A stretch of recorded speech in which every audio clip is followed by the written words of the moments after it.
It is another world, thriving with 100 million people, connected by elaborate roads, bridges, and social networks spanning continents, with some of the world's largest cities aligned to the heavens. It is the birthplace of some of the greatest civilizations on Earth.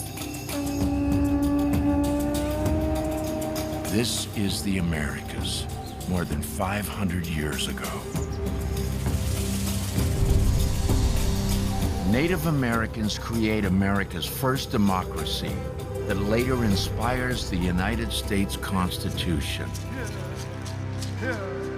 Shaped Mississippi swampland into the largest pyramids on the planet. Carve Andean mountain slopes into fields that feed millions. They domesticate plants that provide 60% of the food consumed in the world today.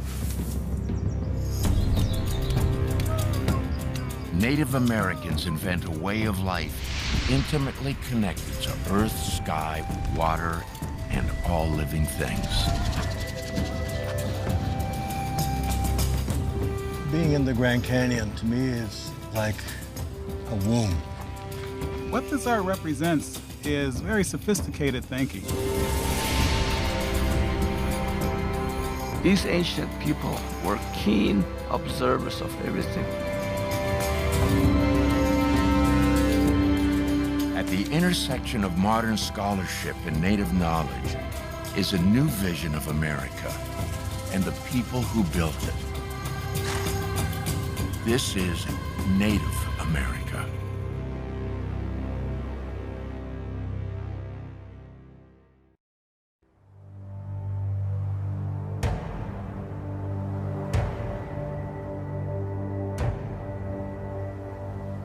In a remote canyon in New Mexico, more than 1,000 years ago, Native Americans built one of the largest cities in North America, Chaco.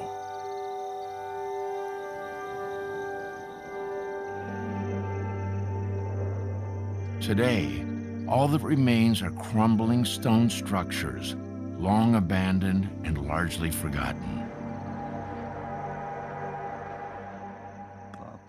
But some Native Americans maintain a strong connection to Chaco. We make pilgrimages to Chaco because it's a way of connecting back to our ancestral places. Lee Kuanasiyama is a Hopi keeper of knowledge.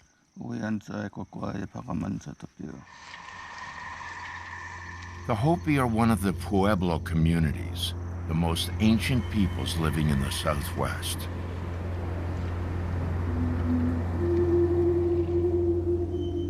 Lee is taking tribal members to a sacred cave shrine above the ruins of Chaco. It's a once-in-a-lifetime pilgrimage for many of these elders.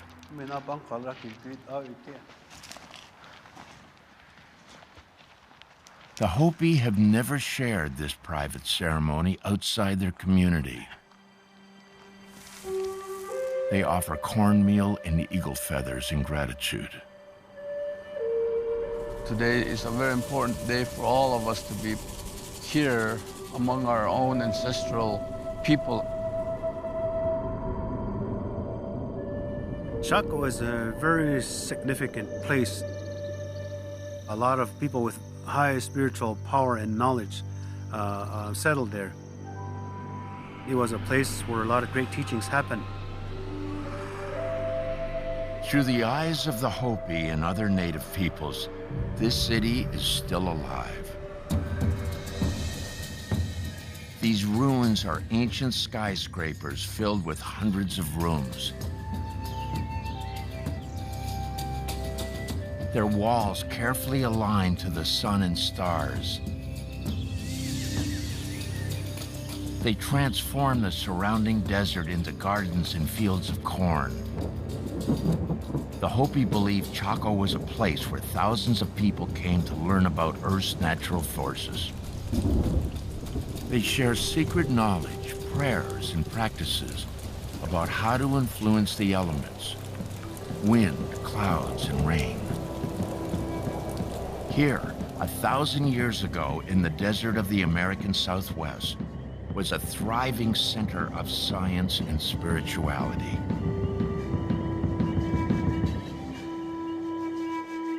Chaco was a place where clans came together to share their knowledge, to share the wisdom of being caretakers of the earth.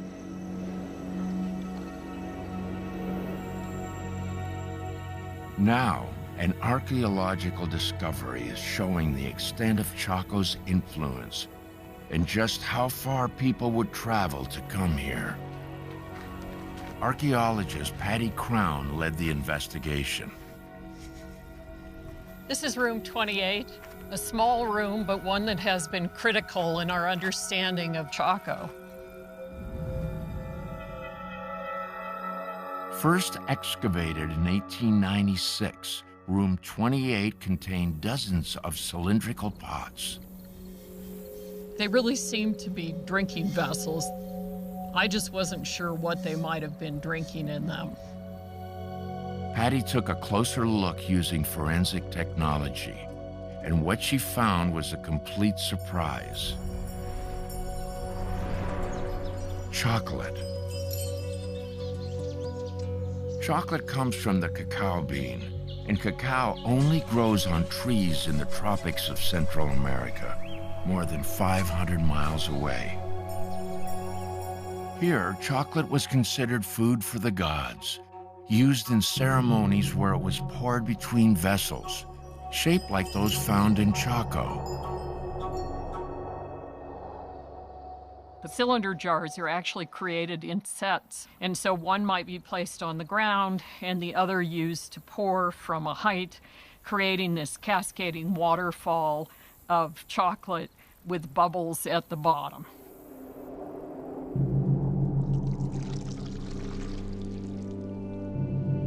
Chocolate and its sacred drinking ritual must have traveled from Central America to Chaco.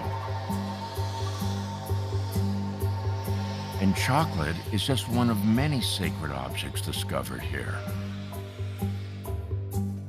Carved shells from the Pacific Ocean and Gulf of Mexico. Precious metals and minerals, like turquoise from far-off mountains. Colorful tropical birds from Central American jungles over 1,000 miles away. All objects of ritual significance brought from great distances. It made Chaco part of this very, very deep and distant belief system. Remains of an ancient city. Hopi traditions about a center of great knowledge. Sacred artifacts connecting Chaco to distant cultures.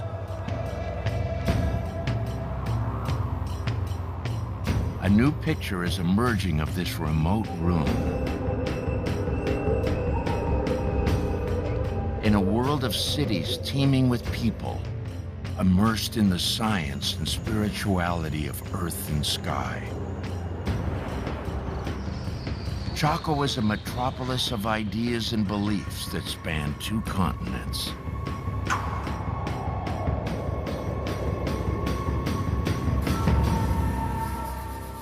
Where did these ideas come from?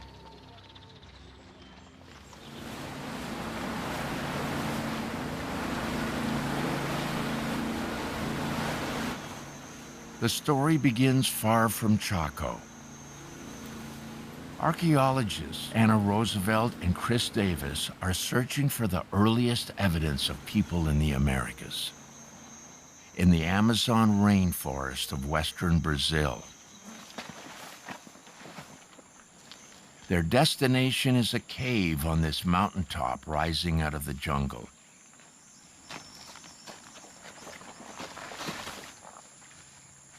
This is the Caverna de Pedra Pintada, Portuguese for the Cave of the Painted Rock.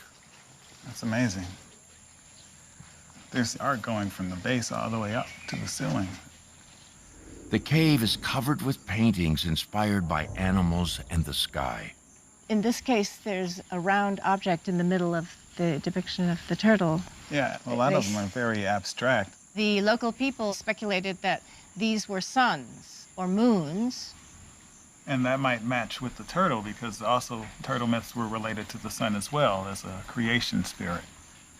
This cave in the Amazon is rewriting the history of when and how people settled the Americas and who those people are.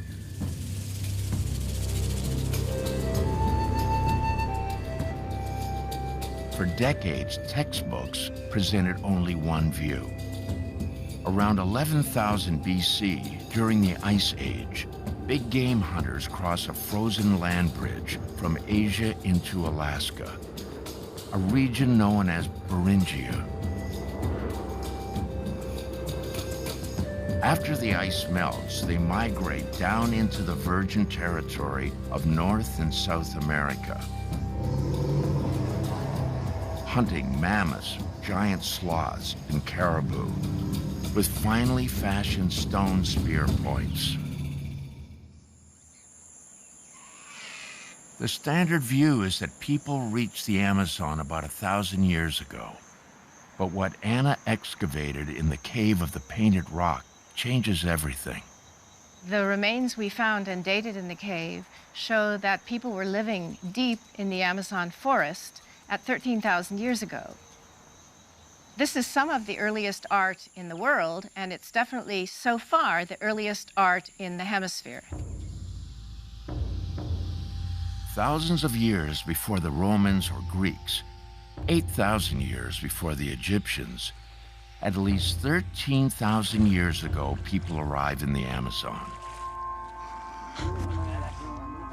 And their stone tools and paintings reveal these first Americans are not only mammoth hunters, they are foragers, fishermen, artists, and perhaps scientists.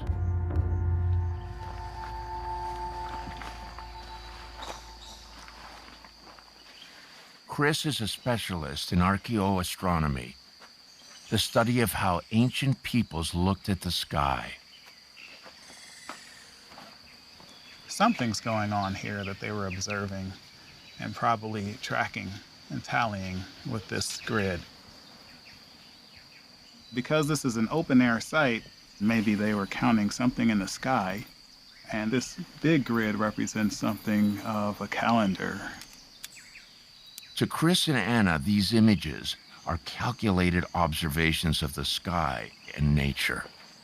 What this art represents is very sophisticated thinking.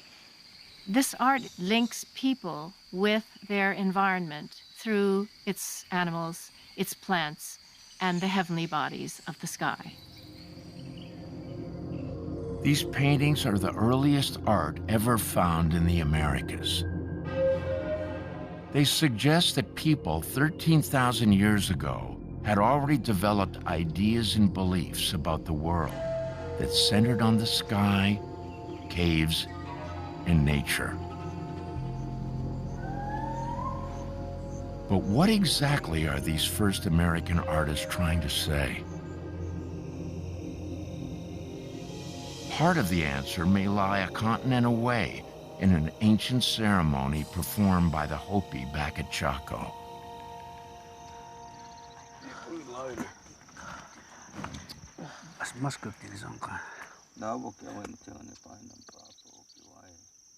The reason we do these pilgrimages is to continue our connection to places like Iupkoive, which is the Hopi name for Chaco. Built in northwest New Mexico between 900 and 1150, Chaco grows to cover an area roughly the size of modern San Francisco. At its core are 12 great houses.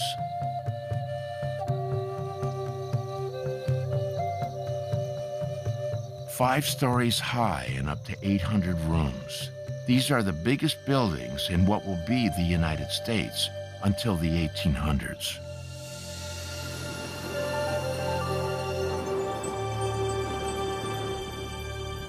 Throughout the city, they also construct cave-like gathering places. They were once covered, but their roofs have collapsed with time. They are called kivas. Back home in Arizona, the Hopi still use them today. The kivas are very special settings where both men and women conduct different ceremonies. So a kiva that is 1,000 years old is a very special setting for us. Prayers and rituals inside center on rainmaking, healing, and hunting, all to ensure the continuation of life.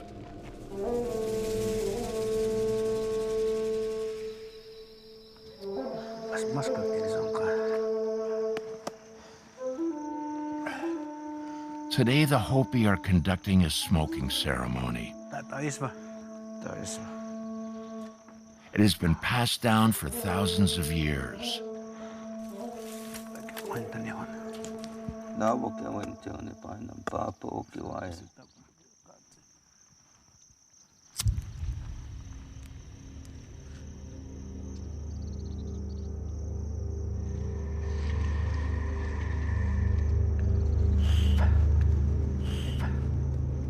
Smoking is a form of prayer.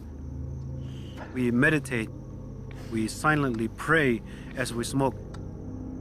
We pray for rain, we pray for long life, good health, abundance.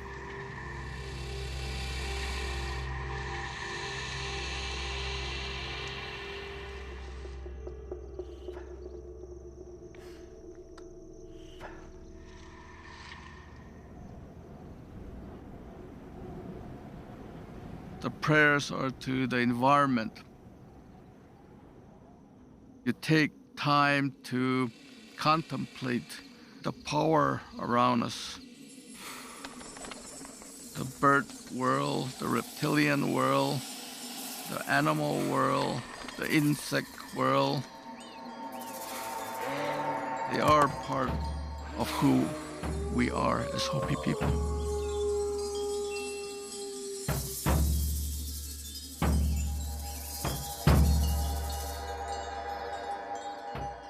For the Hopi and other Pueblo peoples, corn is their lifeblood. And cornmeal is a sacred offering to Mother Earth. As the smoke carries prayers to the winds, Lee sprinkles the meal for birds and insects to spread to all four corners of the earth. It is a ritual that connects the Hopi to their origin story.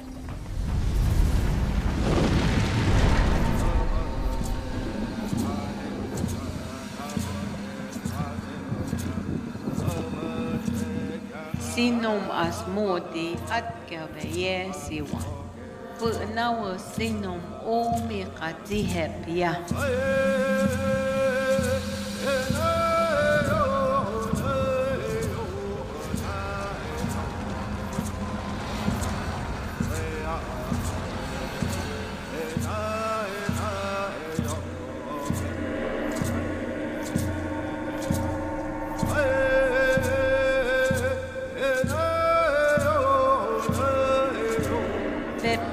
Haki ma sawe au iki, pa ma saw yan ma tiwa.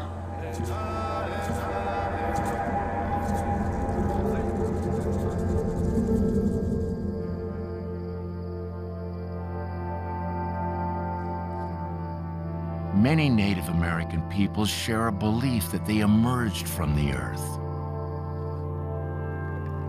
Hopi and Pueblo traditions say that place of emergence is beneath America's best-known natural wonder, the Grand Canyon.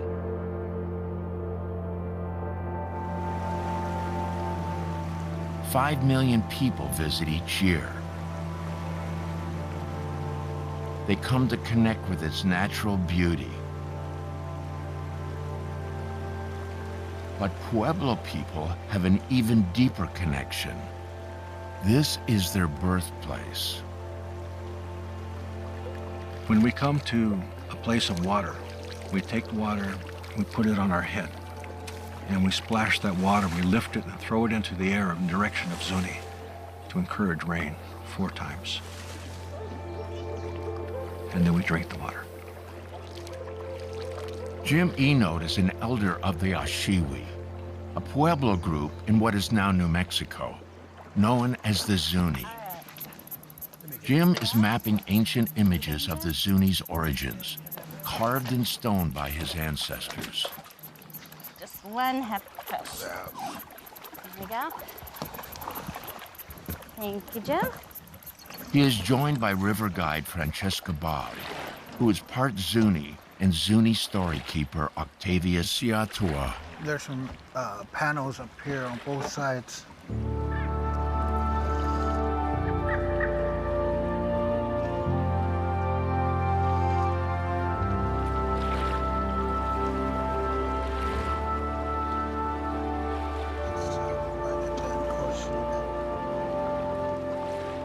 Maps show this place separate from the Grand Canyon and call it Glen Canyon. The Zuni just have one name for the whole area. We call it Chimikanakipea. In Zuni, that means the place of emergence, the place where the Zuni people came from.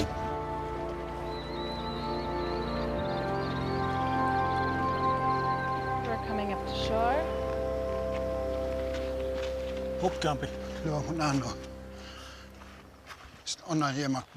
Yeah. A lot of people call it rock art, but for us, it's history. Wow. It's a memory of our people being here. It's not just a story, but actually an experience. Right. It's like a diary. Yeah. The petroglyph, more than 1,000 years old, depicts a row of descending bighorn sheep. It is an ancient lesson. To find water, follow the animals. You follow their tracks, you'll eventually find a way down to the river.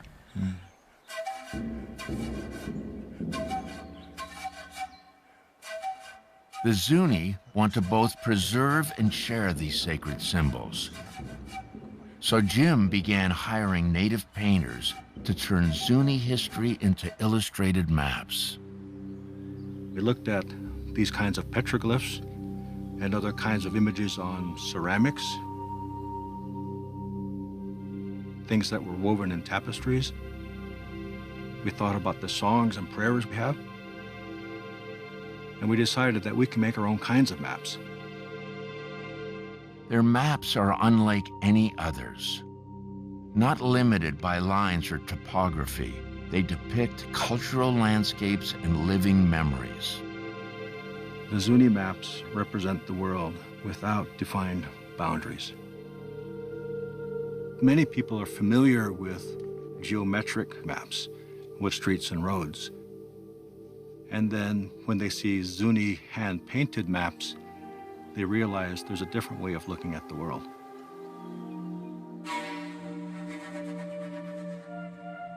This different way of looking at the world is shared across Native America.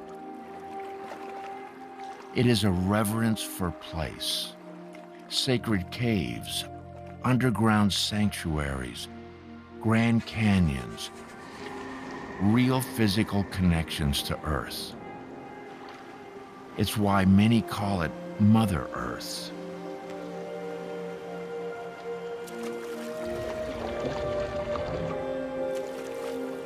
Being in the Grand Canyon, to me, is like a womb.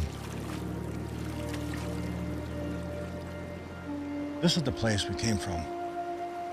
So the river is like an umbilical cord. It's all part of the mother. And mother is the place where we began. It's our ultimate reference point.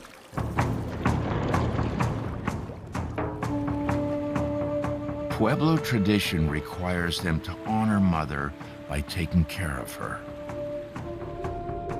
Ma sao amumi bang kau I titsko happy amu makiwa sinom happy it titsko au past nat yao yung ni.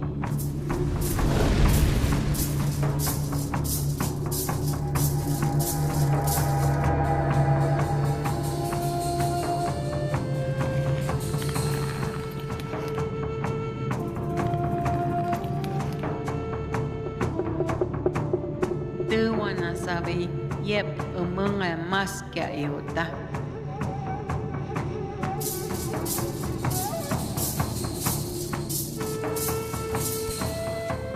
Ni kyang nanan iwok nan kusani. Pan itit kwat ang nenengem kuktotani. Pan tewa na sabit au ikini. In their origin story, after they emerge from the earth, the Pueblo are given a sacred quest. Find the center place. So some clans went clockwise and some clans went counterclockwise. And as the clans migrated, they placed an insignia where they were at that particular time and place, which is a spiral. It's about the people moving from one place to another, living in some place, testing it, moving on and on, until they finally find the right place.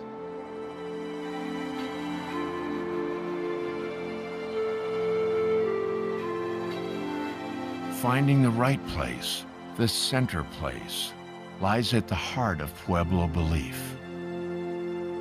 It is more than a physical location. It is about living in balance with the natural world. This search for the center place is built right into the kivas. Every kiva is aligned to the 4 compass directions: north, south, east, and west. That's true north, and this one is true south. So the sun rises here on the east and then sets to the west there. There are 2 more sacred directions, up and down. Climbing a ladder out of a kiva is symbolic of emerging into this world. The Hopi believe the 6 directions give kivas great power.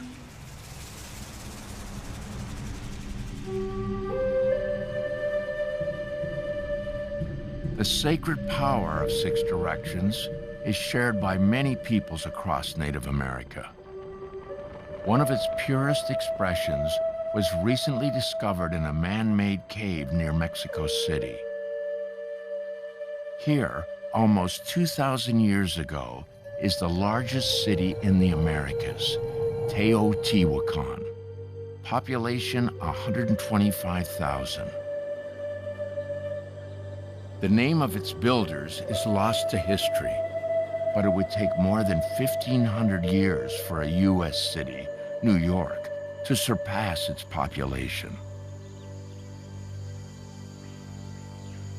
Its biggest pyramid is one of the largest in the world, after Egypt's Great Pyramids of Giza.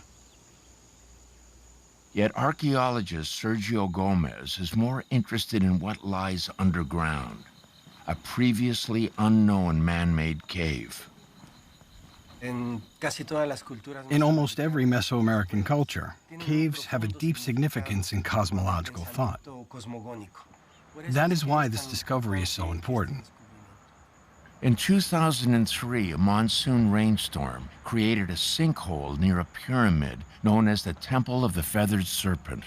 The entrance to the tunnel is located under the white tent, at a depth of 14 meters. Sergio was the first to rappel down the sinkhole. It led to a tunnel carved 2,000 years ago. Inside, he found artifacts brought here from vast distances, just like at Chaco. Completa la pieza. El rayo, este es el rayo. Y ahí hay huesos de animal, probablemente un ave. De un ave. Esta es una de las miles de piezas de objetos que hemos descubierto. This is one of the thousands of pieces of artifacts that we've discovered in the interior of the tunnel. It's a representation of the principal deity of both the underworld and the celestial region. Sergio believes many of the offerings symbolize heaven and earth and are carefully positioned in the tunnel. We believe that the placement of each object throughout the tunnel had a particular meaning. They were not just placed there randomly. The tunnel ends in a human-made cave. Its floor is sculpted to represent the underworld. Its ceiling is covered in artificial starlight, mimicking the cosmos.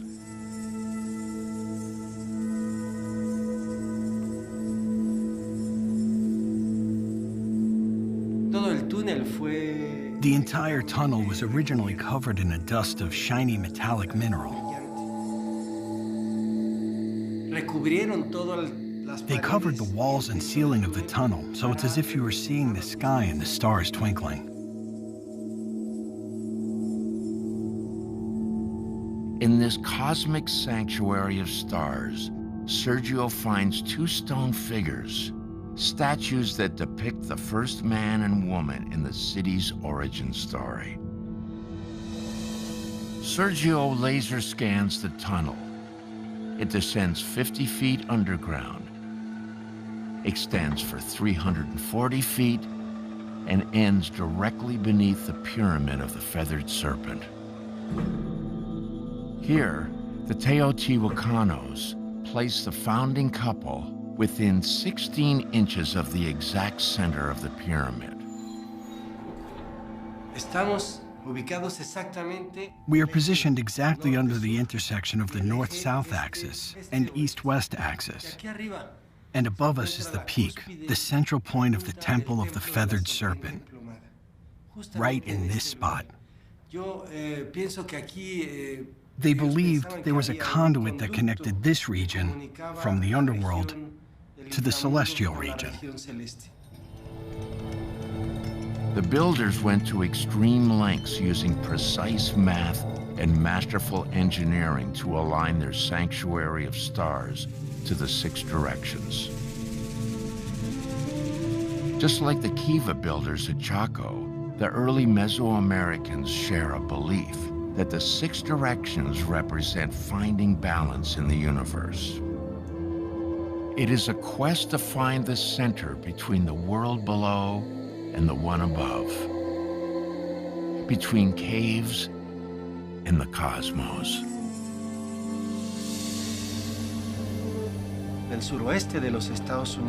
In the southwestern United States, including Central America and South America, there are a series of ideas that form a general concept of the cosmos.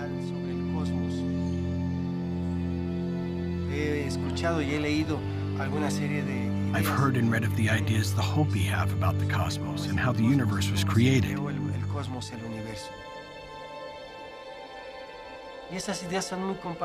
These ideas are shared throughout many indigenous communities, including indigenous communities in Mexico today.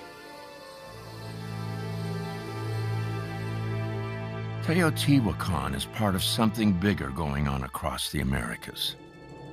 The Maya, Aztec, and Inca all build monumental cities aligned to compass directions with an eye to the worlds above and below.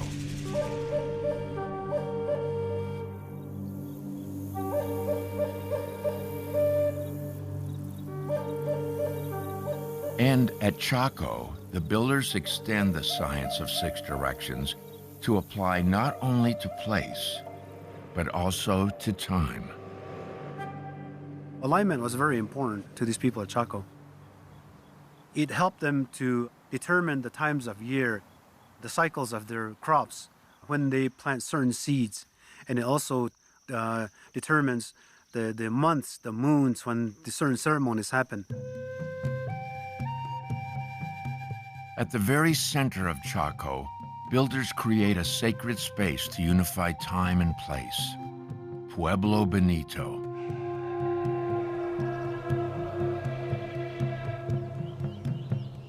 It is the largest of the city's 12 great houses, with over 800 rooms and 30 ceremonial kivas. We can talk about this as a building. We can talk about it as a storage unit and a ceremonial center. And we can also talk about it as a clock. Park ranger G.B. Cornucopia came to Chaco to study the stars 30 years ago and never left. To G.B., Pueblo Bonito and the sky are intricately linked.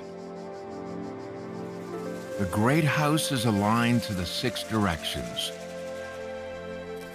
One wall runs east-west and another north-south. Each day, as the sun gets higher in the sky, its shadow creeps closer to the north wall. Here we can see the shadow is almost gone, and in just a few moments it will disappear. There. This is solar noon, when the sun is at its highest point in the sky. Pueblo Bonito is a clock that tracks the sun during the day. It's also a calendar that tracks it during the year. Every day, the sun sets in a different place on the horizon. The solar year starts on the winter solstice, when it sets in the south. On the summer solstice, it sets in the north. The 2 days halfway in between them are called equinoxes. And today, on the fall equinox, the sun lines up with the east-west wall. We're between the 2 extremes. When it's really hot in the summer, summer solstice, and when it's really cold in the winter, winter solstice. We're at that midway point. The north wall tracks the day. The west wall tracks the year. Built to the 6 directions, Pueblo Bonito unites place and time.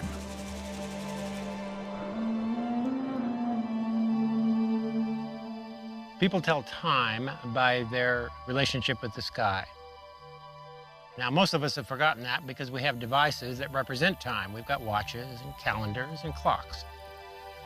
But if you've got good markers on your horizon, you can predict the seasons so that you can prepare for ceremonies, agriculture, all manner of things. The people of Chaco look to the sky to guide their agriculture and their ceremonies. Their city is the physical embodiment of their worldview. It is a way of living that is both a scientific understanding of the cycles of the earth, sun, and stars, and a spiritual quest to find their place within it.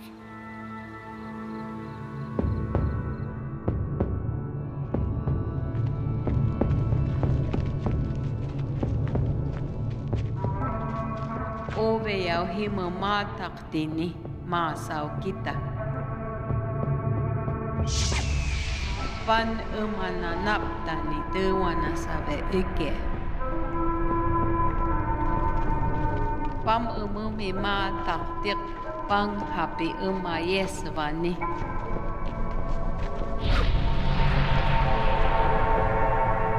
Yep happy I dewana sabi.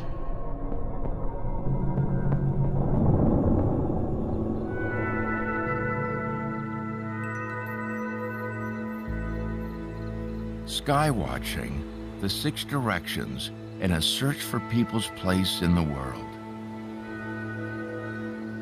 These ideas are found throughout the Americas.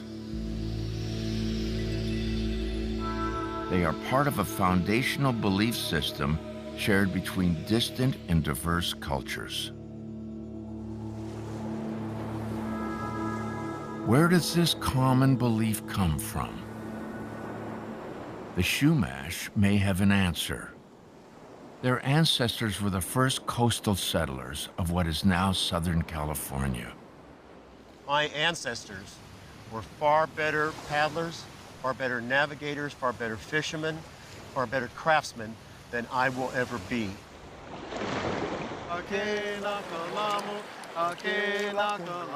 Today, these Chumash men are taking to the water in a flat-bottomed canoe, like that of their ancestors.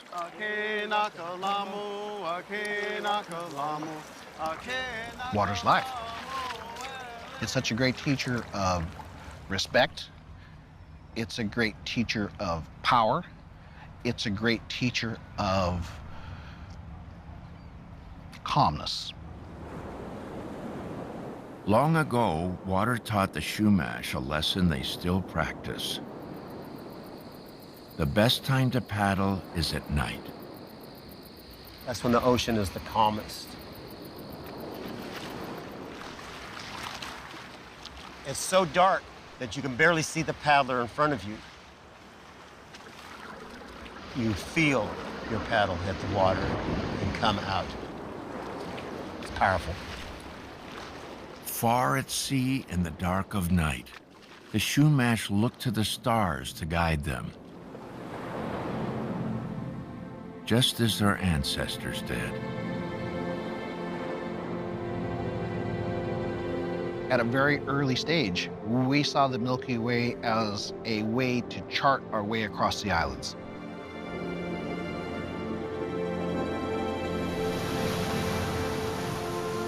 My ancestors were masters at building canoes that could travel great distances.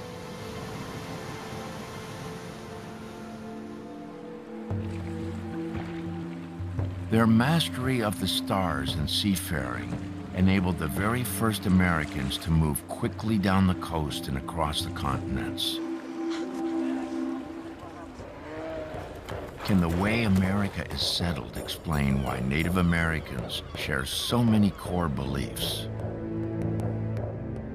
New DNA evidence suggests that all Native Americans are descended from one people. They lived together for 25,000 years, stuck behind a wall of ice in an area called Beringia. Perhaps here, over thousands of years, people observe cycles of the earth, sun, and stars, and plant the seeds for a worldview that will be shared across the Americas. Can these ideas really have been developed so far back in time? If so, they may be expressed in the earliest art found here. It dates back 13,000 years to the very beginnings of Native America.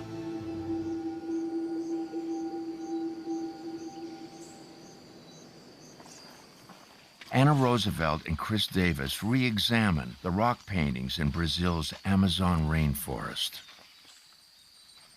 It's been assumed that hunting and gathering people were primitive and wouldn't be into art very much. But everywhere you go in this rocky area, you find a painting. Chris believes the paintings may relate to the sky. All of the rock art's facing the west. So maybe there was something important in the west, maybe sunsets. The cliff wall extends a half-mile.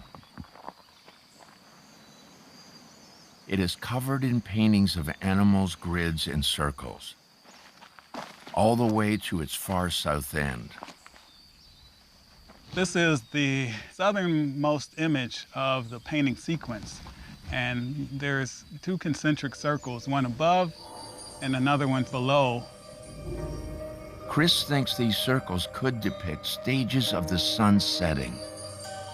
And their location here to the far south even suggests a specific day.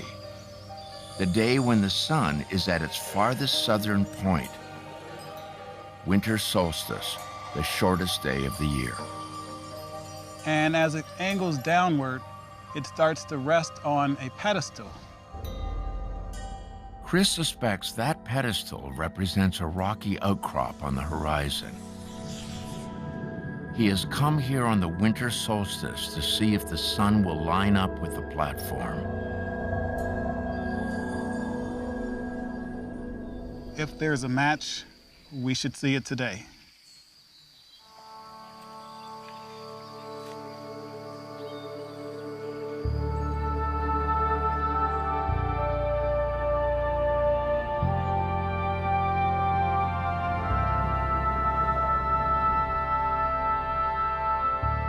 winter solstice sun sets behind the rocky platform, just as depicted on the southern cliff face.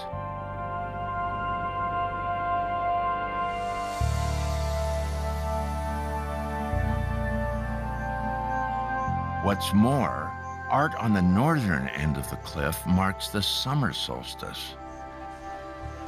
At the northern end, we have a match with the summer solstice. In between, there are images of animals, perhaps constellations, and other important resources. They are recognizing connections, associations, that when the sun is at this particular point in the sky, these animals are most active, or these changes occur in the environment. 8,000 years before England celebrated Stonehenge, Native Americans paint a cliff face to transform a mountain into a three-dimensional solar calendar. It is the earliest evidence of tracking astronomical events in the Americas. They created a calendar that you can walk through, pictographic almanac, that encapsulates this landscape. The calendar expresses an intimate knowledge of their new world. Caves and mountains provide shelter. Plants and animals teach them lessons of survival. And the sky helps them find their place in the world. These same foundational ideas, shared across two continents, are already established at the very beginning of Native America. They were not just living off of the land. They were actually trying to figure out how to better place themselves in the landscape.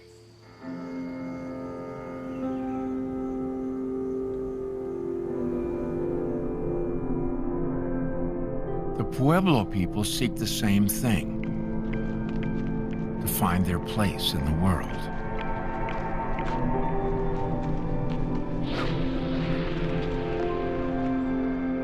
They discover it in America's Southwest. The migration stopped here in this America in the Southwest. We came here to the center, and this is where we all conduct our ceremonies and to bless the world like Massa instructed us to do. The Hopi fulfill the covenant they made when they entered this world. They find the center place.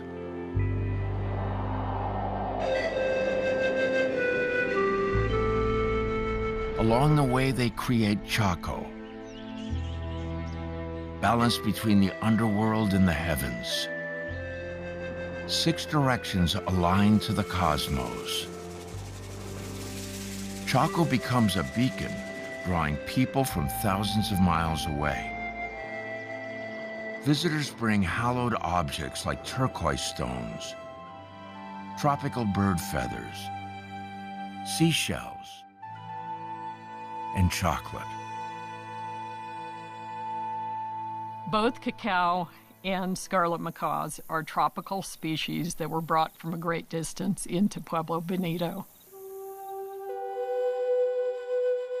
There's no question that there was this very large area of shared beliefs in ritual activities.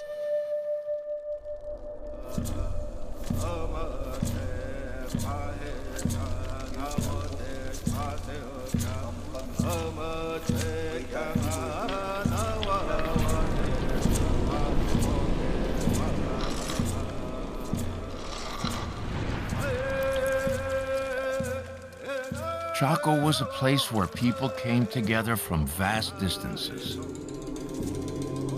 Chaco was a culmination of many years of learning and knowledge and perfecting their ceremonies.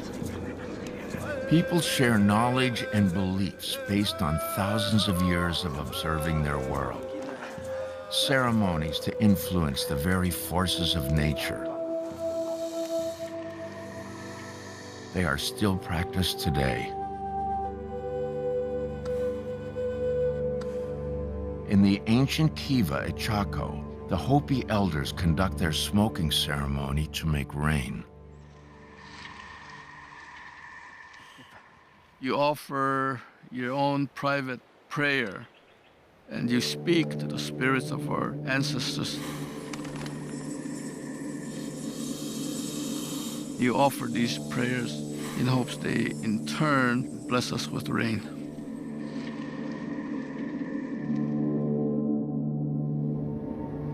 The smoke comes out from the pipe, emerges to that cloud, make a big cloud, and then rain comes from that. The Hopi prayers for rain are answered.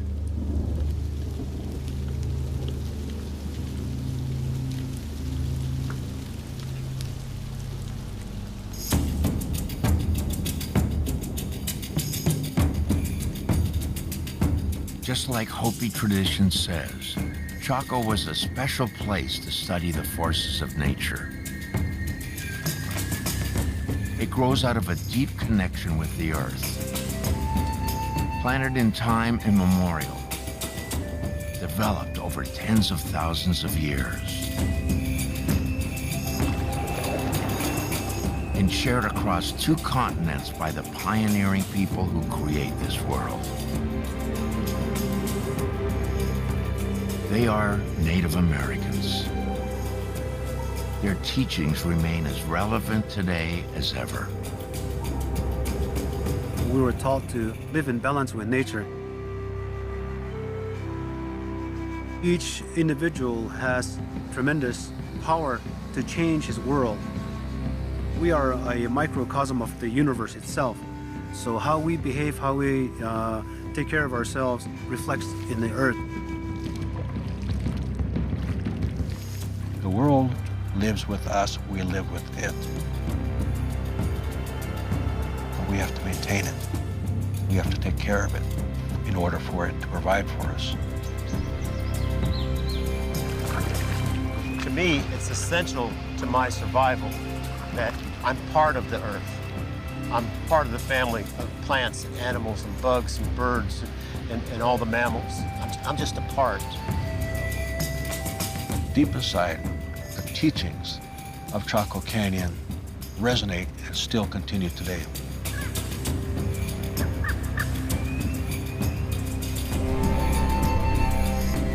Native Americans find their place among earth, sea, sky, and all living things. Through careful observation over tens of thousands of years, they form an intimate relationship with their world. A world that continues to this day.